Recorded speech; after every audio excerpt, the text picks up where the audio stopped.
Digital marketing నేర్చుకుని AI tools వాడుతూ డబ్బులు సంపాదించాలనుకుంటున్నారా? ఈ నెంబర్ కి కాల్ చేయండి. అతడు చేసేది వైద్య వృత్తి, బుద్ధి మాత్రం వక్ర బుద్ధి.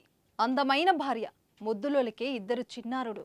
వారితో అన్యోన్యంగా ఉండాల్సిన అతడు పక్క చూపులు చూశాడు. అతడు పనిచేసే ఆసుపత్రిలో కేరళకు చెందిన నర్సును ప్రేమించాడు. భార్య పిల్లలను వదిలిపెట్టి ప్రియురాలితో పరారయ్యాడు. కానీ పెద్ద మనుషులు నచ్చజెప్పి తిరిగి తీసుకువచ్చి భార్య పిల్లలను అతడికి అప్పగించారు. కానీ పట్టుబని 15 రోజులు కూడా కలిసి కాపురం చేయలేదు. ఏం జరిగిందో ఏమో, మంగళవారం రాత్రి భార్య, ఇద్దరు పిల్లలు రోడ్డు ప్రమాదంలో మరణించారని బామ్మర్దికి ఫోన్ చేశాడు. తమకు కూడా గాయాలు అయ్యాయని పరారయ్యాడు. ఈ దారుణ విషాద ఘటన తెలంగాణ రాష్ట్రంలో చోటు చేసుకుంది.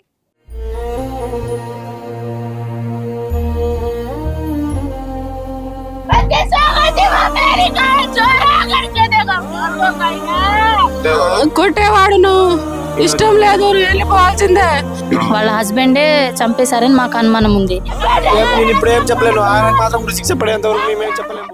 ఖమ్మం జిల్లా ఎన్కూరు మండలం రంగపురానికి చెందిన హరిసింగ్, పద్మ దంపతులకు 3 కుమార్తెలు, 1 కుమారుడు.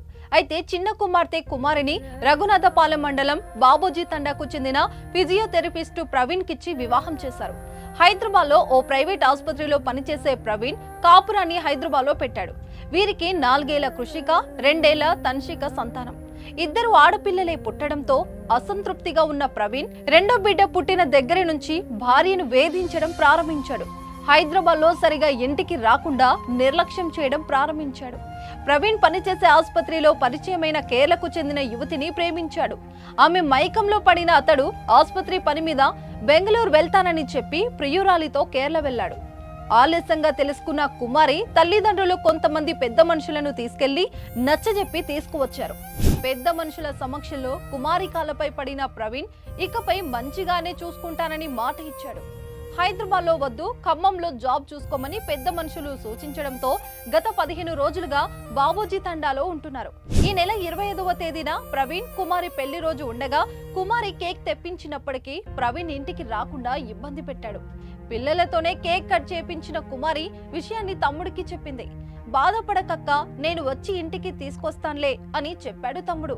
కానీ కాసేపటి తర్వాత నేను బావ పిల్లలను తీసుకుని కార్లు వస్తాము, నువ్వు ఏం రాకు అని మెసేజ్ పెట్టింది కుమారి.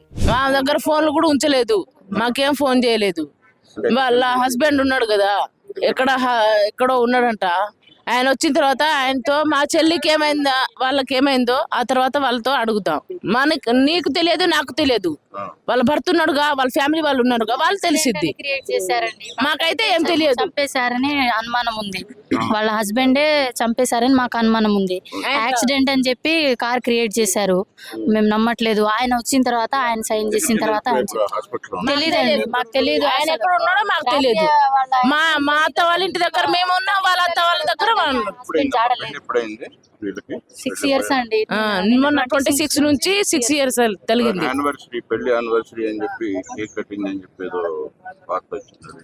ఏం చెప్పలే, మాకు ఏం చెప్పలే. తన దగ్గర ఫోన్ లేదు, మా చెల్లికి ఫోన్ ఇవ్వట్లేదు. ఇంటి దగ్గర వచ్చిన కాడ నుంచి మా చెల్లి దగ్గర ఫోన్ లేదు, మా చెల్లితో మాట్లాడలేదు. అనుకుంటారు కదా ఎక్కడి నుంచి ఎక్కడికి బయలుదేరారు. మాకు అదంతా మాకు తెలిస్తే మేము ఇక్కడ దాకా ఎందుకు వస్తాం? మాకు తెలియదండి. ఆర్ఎంపీ డాక్టర్ హైదరాబాద్ లో చేస్తారు. బానే ఉన్నారు, మంచిగానే ఉండేవాళ్ళు. తెలీదు ఏం గొడవ జరిగిందో తెలీదు. వాళ్ళు మా అక్క కూడా చెప్పలేదు. చిన్న పిల్లలు ఉండి, ఒక 2 years 4 years పాప. ఏం జరిగిందో ఏమో తెలియదు కానీ మంగళవారం రాత్రి 7 గంటల సమయంలో బావమర్దికి ఫోన్ చేసిన ప్రవీణ్, హరియా తండ దగ్గర మేము వస్తున్న కారుకు యాక్సిడెంట్ అయింది. మీ అక్క పిల్లలకు సీరియస్ గా ఉంది, నాకు కూడా దెబ్బలు తగిలాయి, వాళ్ళకి స్పృహ లేదు, నేను ఆసుపత్రికి వెళ్తున్నా అంటూ ఫోన్ చేశాడు. కంగారు పడిన కుమారి తమ్ముడు అక్కడికి వెళ్లి చూడగా విగత జీవులుగా ఉన్నారు. కారుకు ఎలాంటి డ్యామేజ్ కాలేదు.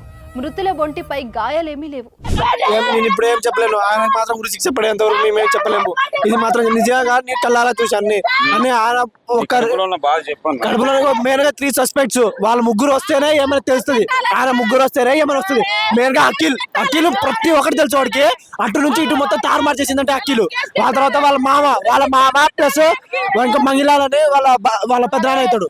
వాళ్ళు 3 ప్రతిగా అక్కడ 15 days మేము అక్కడ హైదరాబాద్ లో ఉన్నప్పుడు ప్రతి ఒక్కటి నేను చూసుకున్నా. దాని తర్వాత ఇక్కడ 17 డేస్ వాళ్ళు చచ్చిపోయేంత వరకు చేశారంటే మీరు ఒకసారి అర్థం చేసుకుని మీరు అనుకోండి ఒకసారి.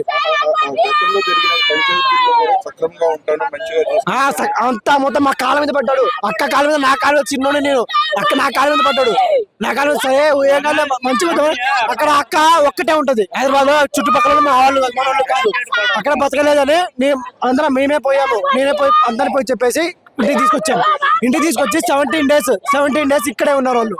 దీంతో అనుమానం వచ్చిన కుమారి కుటుంబ సభ్యులు పోలీసులకు ఫిర్యాదు చేశారు. కేసు నమోదు చేసుకున్న పోలీసులు పోస్ట్ మార్టం రిపోర్ట్ గా వస్తే కానీ ఏం చెప్పలేమంటున్నారు. ప్రవీణ్ జాడ ఇంకా తెలియరాలేదు. వాస్తవమే, ఆ మనిషి కూడా మేము తక్కియాలనే ఉంటదిగా. అతను ఏ కారులో తీసుకుపోయారు, ఏ అంబులెన్స్ లో తీసుకుపోయారు అనేది తెలవాలి కదా. ఏది తెలవకుండా ఏదో హాస్పిటల్లో ఉన్నాడు, సీరియస్కున్నాడు. మేము కూడా బంధువులమే కదా. మా ఒక అల్లుడు 3 చనిపోయారు, ఒక్కడైనా బతుకున్నాడు కదా. ఆ అల్లుడికి కూడా మేము కాపాడాలనే బాధ్యత ఉంటది కదా మమ్మల్ని. దాన్ని కాపాడటానికి కూడా మాకు ప్రయత్నం లేకుండా యాక్సిడెంట్ అయిండు, ఆయన ఎక్కడ పోయిండో తెలియదు, ఏ ఊర్లో ఉన్నది తెలియదు, ఏ హాస్పిటల్లో ఉన్నది తెలియదు అని అంటే అది కారణం ఏమన్నట్టు? చంపినట్టే కనపడుతూనే ఉంది మమ్మల్ని. ఆ కారు చూసినా అట్టే కనపడుతుంది, వాళ్ళు బంధువులు ఊరు వైపు చూసినా కూడా అంతే ఉంది. వాళ్ళు దాకా రాత్రి నుంచి మేము 7-8 గంటల నుంచి ఇప్పుడు దాకా కూడా కనీసమైన ఒక మనిషి వాళ్ళు ఎలాగ చచ్చిపోయారు, ఎలాగ ప్రమాదం అయింది అనేది కూడా చెప్పడానికి దిక్కుదిరాపు లేకుండా మేము తల్లిదండ్రులే అమ్మాయి తరపున ఉన్న ఇబ్బంది పడుతున్నాం తప్ప వాళ్ళు హారంగా 3 పూటలు భోజనాలు చేసుకుంటా, టిప్పులు చేసుకుంటా వాళ్ళు ఉంటారు సార్. ఏది ఏమైనా ముద్దులొలికే 2 చిన్నారులతో పాటు తల్లి కూడా మృతి చెందడంతో 2 గ్రామాల్లో విషాద ఛాయలు అలుముకున్నాయి. కొట్టేవాడును ఇష్టం లేదు, వెళ్ళిపోవాల్సిందే. నేను ఒక అమ్మాయిని ఉంచుకున్నా, కేరళ అమ్మాయి అంట. అయితే ఏంది ఈ పరిస్థితి ఎప్పుడు ఉంది? అక్కడి నుంచి వచ్చారు కదా, మంచిగా బతకాలంటే ఇప్పటి నుంచి మంచిగానే ఉంటాం అత్తయ్య. ఇంటికి తీసుకుపోతే వాళ్ళ అత్తయ్య ఉన్నది రా అని ఫోన్ చేస్తే మరి రేపు వస్తా అన్నది. ఇవాళ రా బిడ్డ అంటే అమ్మ ఇద్దరం వస్తాంలే అన్నది. అయితే ఈ ఫోన్ అంటే ఆయన మాట్లాడుకుంటా పండుకున్నాడట. అయితే నేను వస్తామా అన్నది. రాగానే అంటే ఫస్ట్ తమ్ముడుకు తోలంటే మళ్ళీ ఫోన్ చేసిన వస్తుండంటే వద్దమ్మా కార్లో పోదాం అంటుండు. కాలనే సార్ ప్లాన్ ప్రకారమే చేసాం, లేకుంటే దెబ్బైనా తగలాలి, లేకుంటే నెత్తురైనా వెళ్ళాలి. ఏం లేకుండా వాళ్ళ అమ్మకి, వాళ్ళ చెల్లికి, వాళ్ళ బాబాయ్ కొడుకు ఆయన పైన ఉంది. ఆయన మొత్తం చెప్తుండు. తర్వాత మా అబ్బాయికి ఫోన్ చేసి అమ్మాయితో మాట్లాడినాం, 8 సంవత్సరాల నుంచి ఉందంట, 8 నెలల నుంచి అని అంటుండు. వాళ్ళ బాబాయ్ కొడుకు, ఆయన పేరు అఖిలు. కుమారి బంధువులు మాత్రం ప్రవీణే హత్య చేశాడు, అతడికి ఉరిశిక్ష వేయాలని డిమాండ్ చేస్తున్నారు. మా అమ్మాయి ఆడ ఉన్నారు సార్, హైదరాబాద్లో ఉంటే సార్ ఏం చేశారంటే ఆ అమ్మాయికి బాగా 9 నెలలు అంది సార్. అప్పటి నుంచి బాగా టార్చర్ అని వాళ్ళ అమ్మకి చెబుతుంది మా బిడ్డ. అదే ఏంటంటే నేను ఇంటికి రాను, నీకు ఈడాకులు ఇస్తా, నీకు ఇష్టం లేదు. అయితే వేరే అమ్మాయికి తీసుకొని 15 రోజులు టూర్ వెళ్ళిపోయింది సార్. కేరళ వెళ్ళారు సార్. బెంగళూరు అని పోయారు, సార్తో పోతారని పోయారు మా అమ్మాయికి చెప్పి. అయితే కేరళ వెళ్ళిపోయింది సార్. సార్లకి ఫోన్ చేస్తే సార్లు ఇంటికాడనే ఉన్నారు, మేమందరం ఇంటికా వచ్చేసాం, 2 రోజులకి మేము వచ్చేసాం.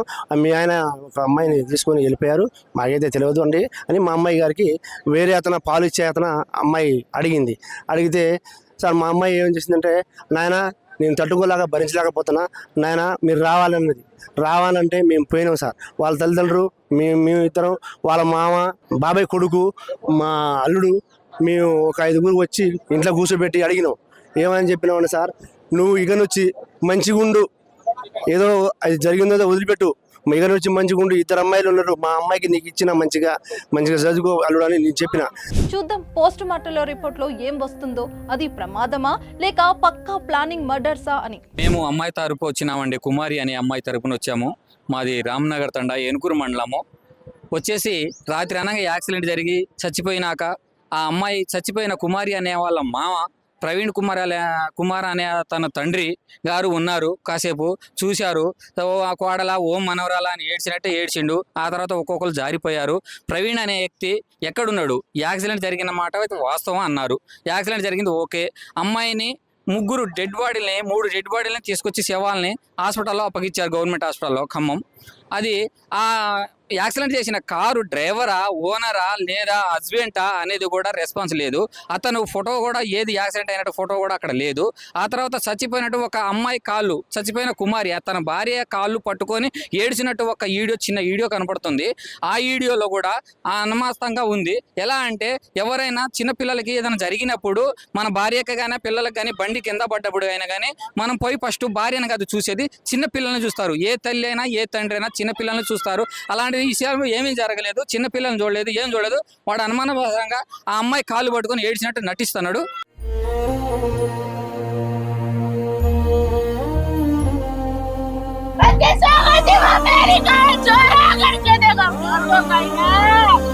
కొట్టేవాడును ఇష్టం లేదు, వెళ్ళిపోవాల్సిందే.